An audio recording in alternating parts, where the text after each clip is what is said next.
Yo, what's up people? What's up mga kausap? At for today, nandito na kami sa destination namin sa Lupao, Nueva Ecija. So may pinuntahan lang kami dito, relatives. May paglibing lang kami. Sama ulit yung pamilya.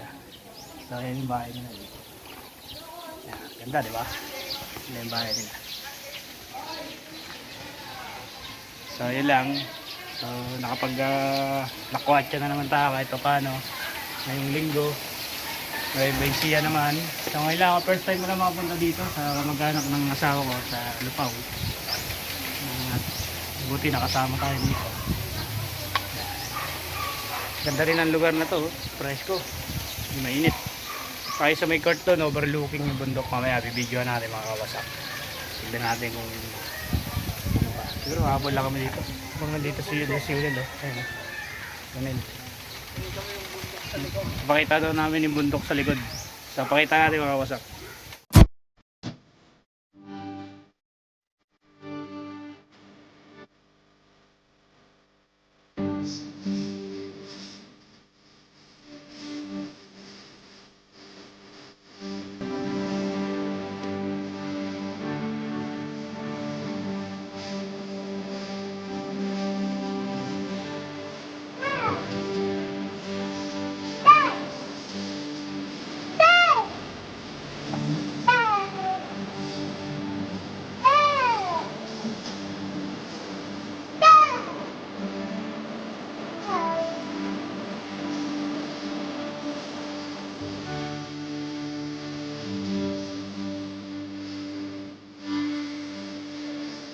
So yun nga mga kawasak, at meron pa tayong libreng sibuyas. Batang.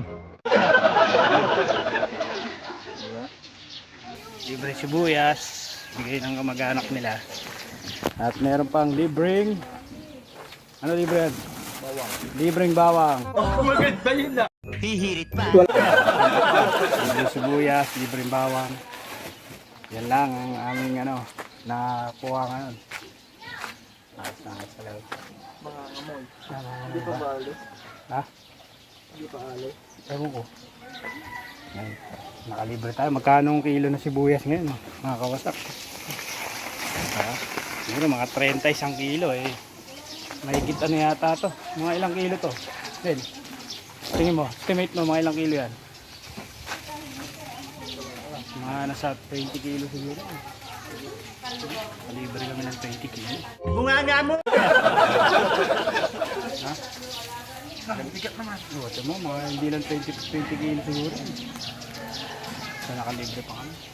So inaantay lang namin nag-uwi sila, nandun sila. Doon sa dulo.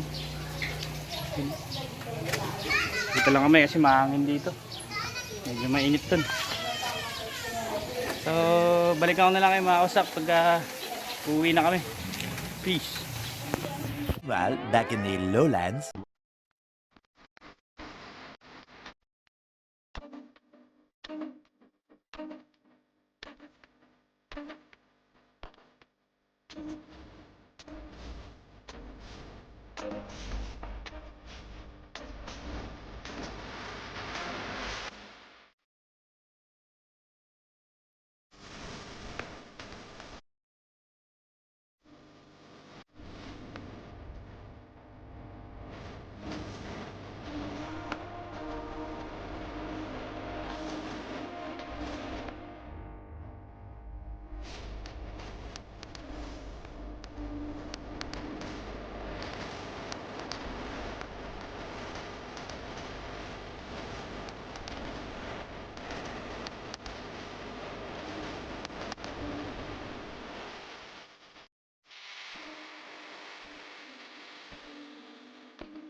So ayun mga kausap, at nakauwi na kami, tapos na kami pumunta doon sa Lupao, Nueva Ecija. Stopover lang kami dito, bibili doon ng pagkain ng pato, pagkain ng rabbit, pagkain ng aso. 30. Dito. Malaka. Manaw. So, May sala. Rabbit asaw. Rabbit. Manaw. Malaka pi. Or may salaang. Isang bare 30 lang. Ano mabarya Kailan na? aso kung Adyo, yung gatang mo dyan ka ng taaso, yung amin ka no. Di ba mabaryaan? yun. nabayadan niya yung kwan? Tintigog ninyam dito ka Go! So ayun mga siguro dito ko natapusin yung vlog ko. Salamat sa inyong pagbisita, salamat sa inyong panonood. Lagi niyong tatandaan, peace, love, and happiness lang, mas love mga kausap. See you in the next vlog. Peace!